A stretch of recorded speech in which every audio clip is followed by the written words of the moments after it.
그때 허락 없이 키스한 거 말입니다. 그 얘기 내가 꺼낼 때까지. 뭘 할까요, 내가? Halo Sobat Zeta dimanapun berada. Kita lanjutin yuk sinopsis Descendant of the Sun part yang keempat, di mana di video kali ini akan membicarakan dari episode ke-6 sampai episode ke-8 karena latar belakang yang sama, yaitu mengenai kejadian gempa di Ur. Oke sobat, atur volume, simetriskan posisi menonton, dan kita mulai. Cerita diawali dengan kepergian Big Boss dari Ur, di mana masa tugasnya di sana telah selesai. Di dalam hati, Muyon sebenarnya berharap bahwa Big Boss akan berpamitan kepadanya, sehingga ia masih mencari-cari di antara para tentara yang sedang berlatih. Salah seorang anak buah Big Boss mengatakan bahwa kaptennya sudah berangkat sejak malam tadi. Di Seoul, Big Boss menemui ayahnya dan juga mencari Wolf yang sekarang menjadi pelatih tentara baru.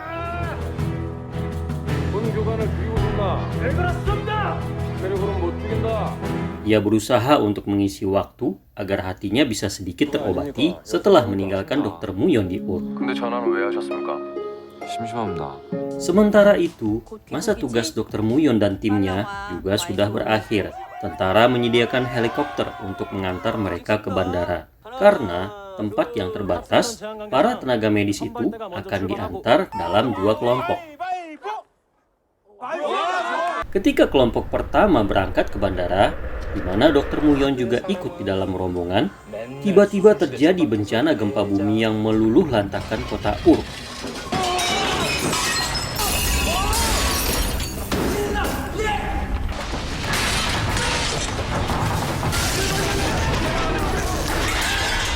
Melihat hal itu, Dr. Muyon dan timnya menolak untuk naik pesawat pulang ke Seoul dan bersikeras untuk kembali ke posko medis. 왜 자꾸 같은 말 하기? 의료팀 책임자는 저예요. 오케이? 모든 책임 우리가 질 테니까 데려가면 좋으라니까. Setibanya di posko medis, keadaan benar-benar berantakan.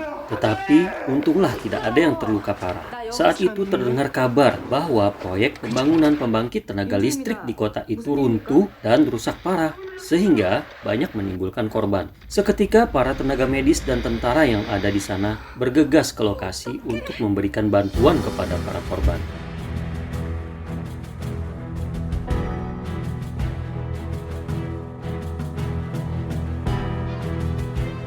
Dr. Muyon selaku penanggung jawab tenaga medis di sana dengan sigap memberikan pengarahan kepada timnya tentang apa yang harus dilakukan. Para tentara pun sibuk untuk mengevakuasi para korban yang masih tertimbun reruntuhan. Sedangkan jalur komunikasi sudah terputus. 가능한 차선의 조치를 취하도록 하세요. 주변 상황에 따라 각자 알아서 판단하고 결정해서. Di Seoul, Big Boss yang mendengar berita bencana di Ur segera menyiapkan timnya sebagai bantuan.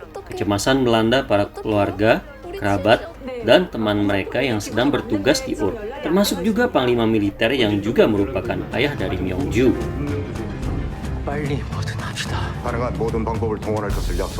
Di Ur, semua orang terus bekerja keras guna menyelamatkan para korban tanpa mengenal waktu. Walaupun lelah, mereka terus berusaha sekuat tenaga.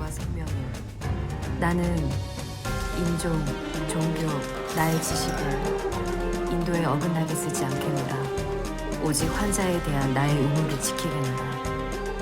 Tim bantuan yang dipimpin Big Boss pun tiba di lokasi. Komando lapangan segera diambil alih dan rencana penyelamatan yang lebih terkoordinasi segera dirundingkan. Moral para prajurit yang sempat turun kembali naik.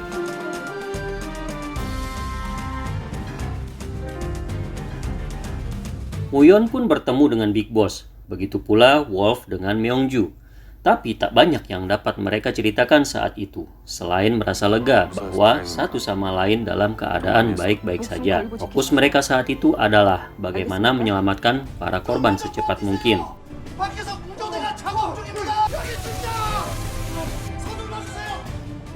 Keesokan harinya evakuasi masih terus dilakukan.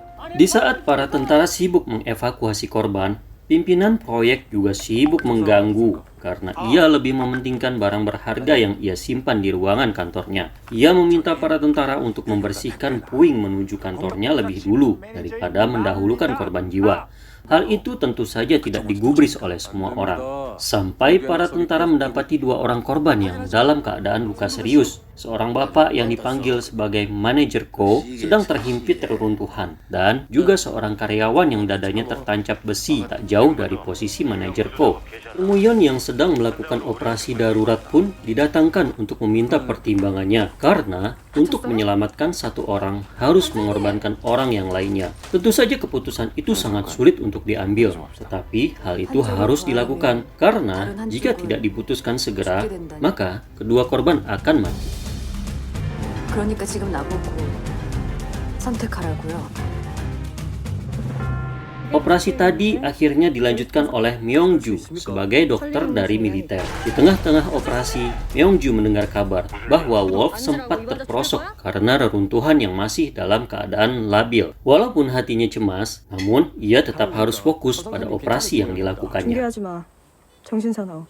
Setelah hari yang panjang dan melelahkan itu, Dr. Muyon tak dapat menahan kesedihannya mengingat keadaan para korban, baik yang selamat maupun yang telah meninggal. Tak jauh dari tempat Dr. Muyon, Big Boss terlihat mengamati dokter cantik itu. Saat anak buah Big Boss melihat cedera pada kaptennya, ia bermaksud membawa Big Boss ke tenaga medis. Namun, tiba-tiba saja Muyon sudah ada di belakang Big Boss dan mengatakan bahwa ia yang akan merawat luka Big Boss. Saat menjahit lukanya, Big Boss kembali menyatakan perasaan untuk kesekian kalinya kepada dokter Muyon. Namun, Muyon lagi-lagi hanya terdiam. 알지도 못했던 얘기입니까? 이건 진담입니까? Big Boss bermaksud untuk pergi ke markas besar di kota untuk memberikan laporan. Dr. Muyon meminta ikut serta karena ada seseorang yang harus ia hubungi, yaitu keluarga dari manajer Ko. 마지막 순간에 제가 같이 있었습니다. Di hari kedua pasca bencana, pencarian masih dilanjutkan karena ada 3 orang lagi yang belum diketemukan. Si pimpinan proyek juga masih meminta dengan arogannya agar jalur ke kantornya segera dibersihkan. Tim pencari akhirnya menemukan lagi korban yang terhimpit puing. Dr. Muyon bermaksud untuk ikut ke dalam, tetapi dicegah oleh Big Boss karena reruntuhan yang tidak stabil jangan sampai menimbulkan korban lagi dari pihak sipil. Maka Big Boss pun masuk sambil membawa perbekalan obat-obatan yang disiapkan Dr. Muyon. Saat Wolf sedang keluar untuk mengambil perlengkapan tambahan, tiba-tiba saja tanah mulai bergetar kencang dan jalur masuk menuju korban pun tertimbun reruntuhan kembali. Sehingga Big Boss yang masih di dalam terjebak bersama korbannya.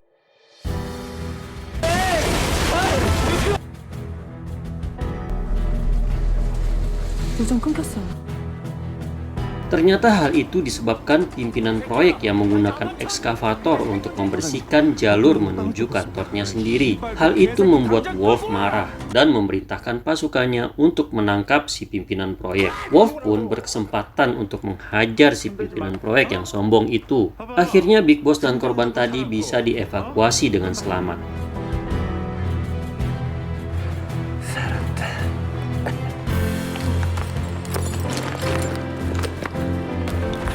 Di depan Dr. Muyon, Big Boss pun meminta untuk ditandu karena ia ingin juga dirawat oleh Dr. Muyon lagi.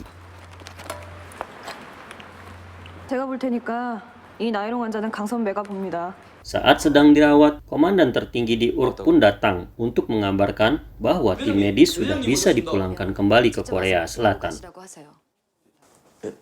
제가 한 말입니까? 많이 다친 거야? 아닙니다. 많이 다친 겁니다.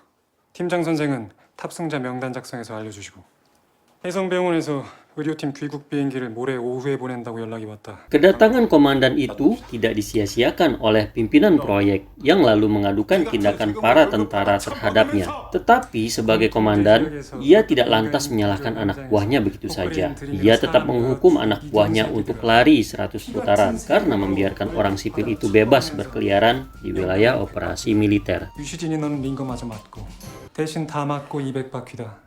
Dr. Muyon terlihat kesal melihat Big Boss yang sedang dalam perawatannya melempas infus dan ikut lari menjalani hukuman. Sementara itu, tim medis melakukan rapat untuk menentukan siapa saja yang dapat dipulangkan lebih awal. Terlihat beberapa dokter mengorbankan bangku pesawat mereka untuk para korban bencana agar bisa segera kembali ke tanah air. 제 자린 10번 베드 환자한테 부탁드려요. Setelah para korban diketemukan, maka misi penyelamatan pun dinyatakan berakhir. Sirine akan dibunyikan pada jam yang sama untuk mengenang para korban. 묵념으로 희생자들의 넋을 위로해 주. Ketika malam tiba dan semua orang sedang beristirahat, Dr. Muyon memutar lagu yang ada di handphone miliknya untuk menghibur orang-orang yang ada di sana. Melalui pengeras suara yang sudah diperbaiki oleh Daniel, orang serba bisa dari toko perkakas kenalan Big Boss. Saat lagu berganti, ternyata terdengar rekaman suara Dr. Muyon ketika dirinya berada di tepi jurang tempo hari. Yang mana saat itu, Muyon merasa ia harus meninggalkan pesan dan merekam isi hatinya ke dalam handphone miliknya sebelum ia mati jatuh ke laut. Tentu saja semua orang mendengar ungkapan hati itu. 안으로 멋진 남자에게 키스 받았구나. 내내 설렜었거든. Nah, itu tadi ringkasan cerita dari drama Korea yang berjudul Descendant of the Sun episode 6 sampai dengan 8. Jika video ini menghibur, boleh tekan tombol subscribe, like, dan share sebanyak-banyaknya ya sobat, agar tidak ketinggalan video-video berikutnya. Sampai jumpa!